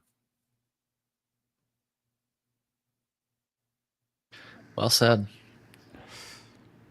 Yeah, it's I don't know. I think it's just going to be interesting. My take on rescheduling, people are like, dispensaries are going to get DEA licenses. It's like, no, they're not. No. I don't think so. I think so here's the thing. I was trying to say this on High 9 News the other day. They what I think is likely to happen, and I don't know if it exactly happens like this, but if it's going to go to Schedule 3, you'll have Schedule 3, but then you'll have a Bondi memo, and people have talked about this online. So, my show's called the Cole Memo because that's what it was, but that was rescinded in the last Trump administration. So now in this new one, so the reason my speculation is that why that would happen is because when the Biden administration had been pressed on it, I believe there was some sort of plan, and people should Google this, but it was the idea that Schedule 3 would happen and it would be followed by a Garland memo. The Attorney General at the time was Merrick Garland, which I believe is somebody who President Obama tried to appoint as a Supreme Court justice. Yes. But anyways, so the speculation or the communication at the time was that there would be a Garland memo following rescheduling, which would allow the adult use markets to go on as they were. And so that's why I think that if that were to happen, that's what we would see. But who knows these days? It's hard to predict the fucking it. Yeah, I don't mean to say excuse my language because we're chill here, but we curse all the time. Oh yeah, I probably have a million times since we started. I have no filter, but yeah, no, I don't even know. I'm just high, so that's why I said that. But I don't know. Things are crazy, so I don't know what to expect. It was cool to see that question asked, though, and it was cool to see a minute at the federal level, just for a second, and he doesn't know what the hell he's talking about, Right. in my opinion, with regard to the issue. But it's just interesting to see a minute of airtime on that topic. Well, and I beg everybody again, Yes. listen to him talk to Theo Vaughn about drug use, and then you will have your full understanding of his understanding of what. Oh, true. I drugs are. forgot that they did that. I'll have to check Oh, that dude. out. And he refers to opiate like it is a thing and not like it is a class, right? Like he's like, oh, if you take the opiate, then he's just unaware of it and he's scared of it, right? Oh, my brother told me not to do it and blah, blah. Okay, whatever. Anyway, beside him, the thing that scares me the most about Schedule 3 is when, and down with the 3-letter government things, bodies, but the FDA, if the FDA gets their paws on this thing, and just like the FDA does with like prescription medications and things coming to market, to get like drugs to market nowadays, to get, chemotherapies to market, to get different whatever it is, can cost $10 million plus. So, and that's for like one product, because all the testing and the whatever the FDA supposedly does to get that thing allowed out to the public. If that were to happen to cannabis companies, it would ultimately cripple most of the cannabis companies and would allow for monsters like Abivai or whatever it is to come in, and the drug producers of the world to come in and take control of the cannabis companies that now exist. And the lesser of the evils are the people who own and operate the cannabis companies currently. So I'm advocate. I'm down for rescheduling. I just hope there could be a lot of bad that came from it if it wasn't handled in the right way. And like you just said, if somebody else said, okay, adult use could kind of go on and be its thing, fine, as long as their products are allowed to be represented as, whatever it has been from the beginning. Yeah, that's one thing I'll say just quickly, because I'd love, again, ideally, if you asked me my opinion, I would say to deschedule it. I think that's what we'd all say. But it's interesting when you actually read the rescheduling documentation that was sent by HHS, that it's like a 252-page document that you should be able to find online, folks. Look up like the rescheduling directive by HHS or something to that effect.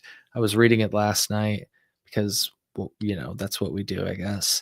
And it was interesting to see. I had read it in the past, but just not through this lens. It was interesting to see it's rescheduling of marijuana, keywords marijuana, because hemp actually would be unaffected by this. I've seen a lot of talk in investment Twitter, again, not to keep bringing them up, but they're like, it's going to eliminate hemp. And it's like, no, it specifically says actually in the rescheduling directive that, hemp is exempt from that. Hemp is a separate legal definition than marijuana. Correct. So, it's silly, but it's just the way that it is. What'd you say, Dave? I said as it should be, because hemp is not cannabis and cannabis isn't hemp, but it's made off of this classification. Marijuana and hemp are cannabis, but we should just all call it cannabis. That's the part that I think that's silly. You know what I mean? Yeah. I hate that there's those two. I love the concept of hemp. That's why I talk about it as much as I do, because it is descheduled cannabis essentially. That's why you can get it mailed to your door just the way that you or get it from a grocery store like Benny's or whatever. It's access to cannabis for people who are not close to a dispensary. Yeah, absolutely. It sucks though for the textile creators of hemp. It's horseshit, because when you actually grow a hemp plant for what do you call it, herd or whatever it is, and HURD. Yeah, it's not a smokable cannabis plant. It is not something that we would ever consume within our lives, right? No, it's rolled up in bales. Literally a distinct difference in what is being grown and why it's being grown for. The fact that every single one of those textile creators is lumped into the same space as somebody who is, for a lack of better terminology, like skirt tailing some cannabis stuff to get marijuana products out of their hemp, like that sucks for the people who are doing textile hemp projects. And I mean, like, it was funny to me too, the guy that you had on today, not to bring it back up, but like he talked about how like nobody uses this in the small quantities. Like back in fucking Washington's days, he forced people or said, you need to grow hemp. We need it for the fiber of it. Right. We go from that, the pharmacopoeia in 1940, whatever it was, taking it away. So we're literally only, and when did it come back? 96, right? So like from the 40s to the 90s, there's a 50-year period where all of this propaganda and all of this bad thought of what the plant itself is came about. Because prior to that, it was fucking widely accepted by everybody, and it was used in the proper application when it needed to be. If it was hemp, it was hemp, and if it was fucking used for medicine, then it was used for medicine. And the fact that like the classification of the thing has come out of it. I actually saw somebody say today, you're either on team, you can't be on team rope and dope.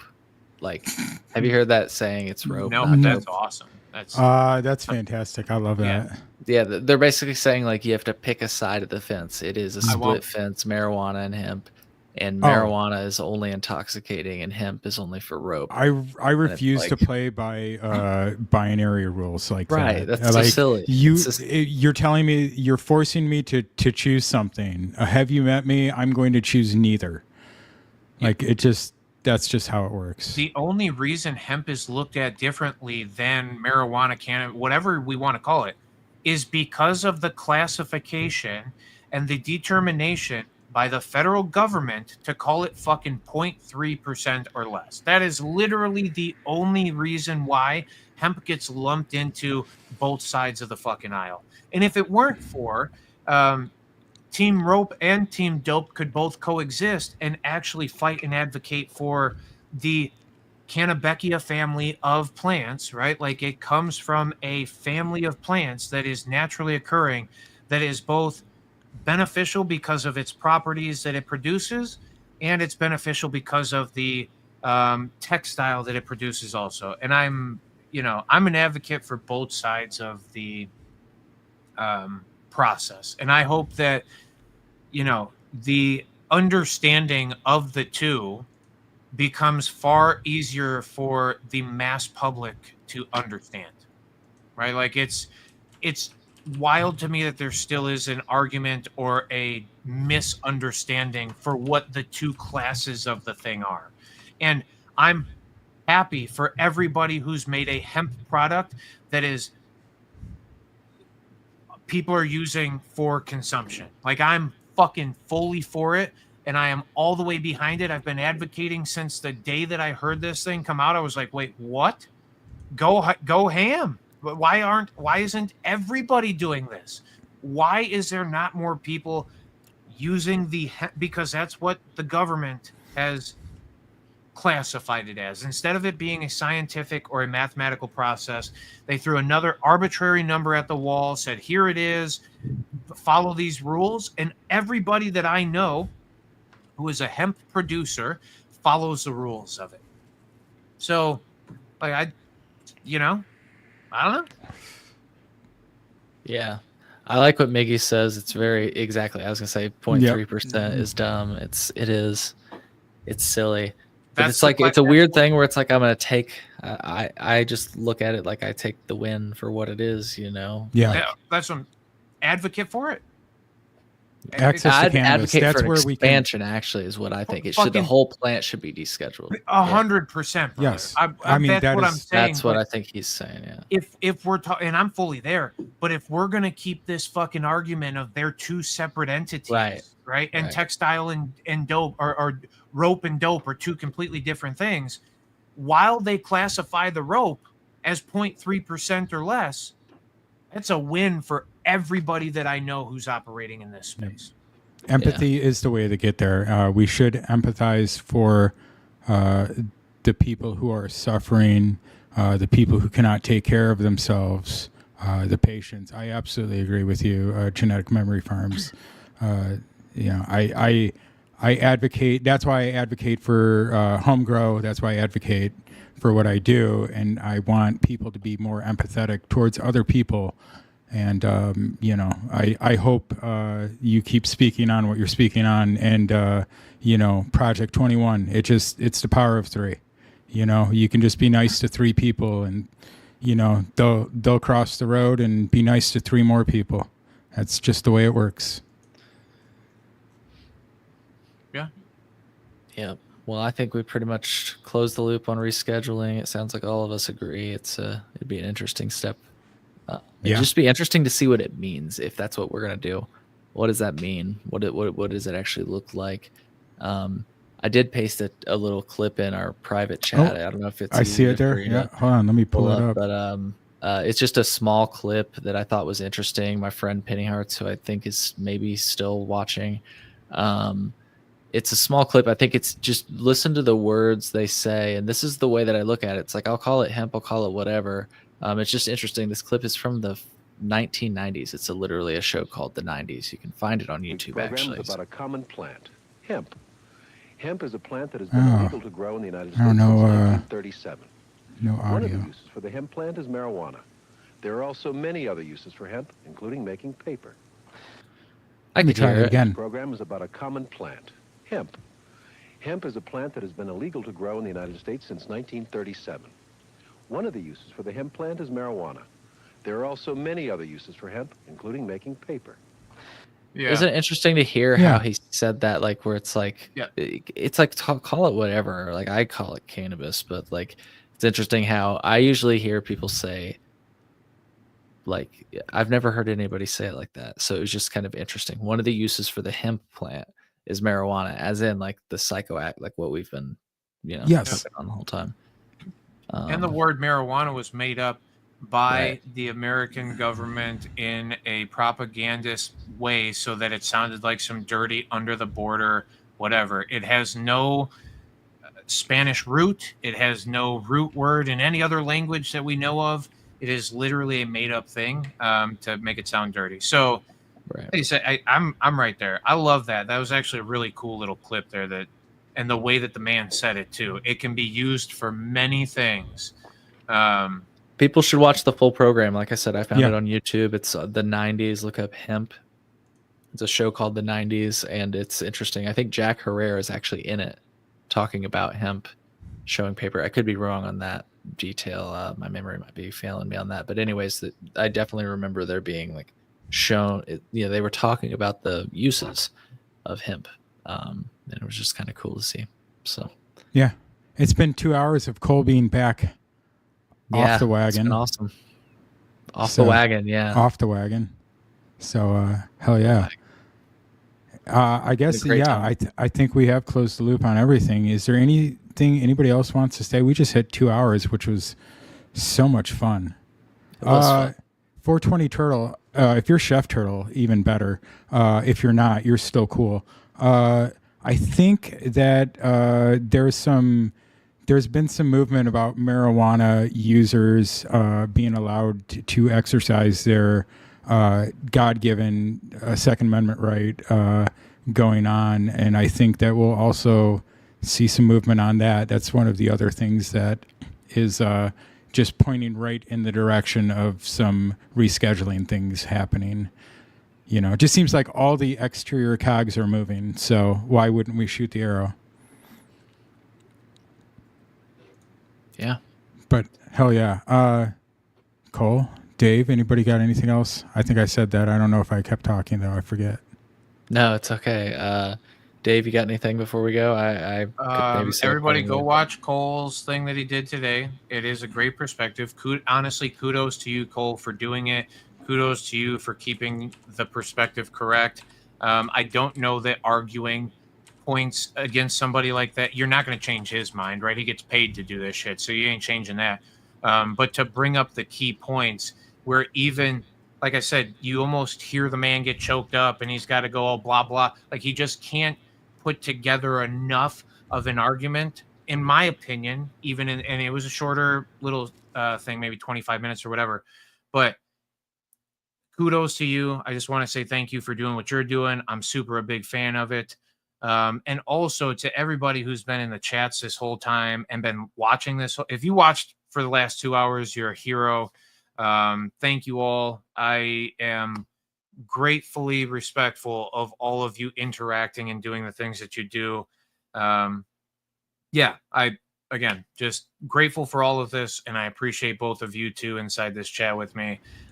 Cole and Aaron, you're both some of my favorite people to have conversations about cannabis with, both in a legal perspective and a personal perspective and a medical perspective and a growing perspective. Like, I think you two offer some really good perspective to me. And Cole, you're like just the coolest, smooth fucking character. Like I said, like your articulation of this thing is what I think the industry desperately has needed for a very long time. I get way too excited. I get too way fucking like Alex Jonesy over here and shit sometimes. I'm fucking ready to go, you know? But no, I respect both of you gratefully. And thanks again for letting me be part of this too. Oh, yeah. And Cole didn't ask me to do this, but patreon.com, the Cole Memo. I am a proud Patreon member. And because I support what Cole does, he does it in a way that I don't have the ability to. And so I support dope people. And Thanks, you should too. Guys, thanks. Well, I think, I don't know how to say anything more than that. That was very kind of you all. And I appreciate you, doing these cross streams. It's really fun. I look forward to the next one because we'll definitely have to do that. Maybe it'll Fall be like is the coming. winter. Yeah, the fall. There you go. The fall preview or something like that. Fall harvest. Hey, listen, if the rescheduling happens, I know you said let's get back on, you're going to get back on with Nick or whatever.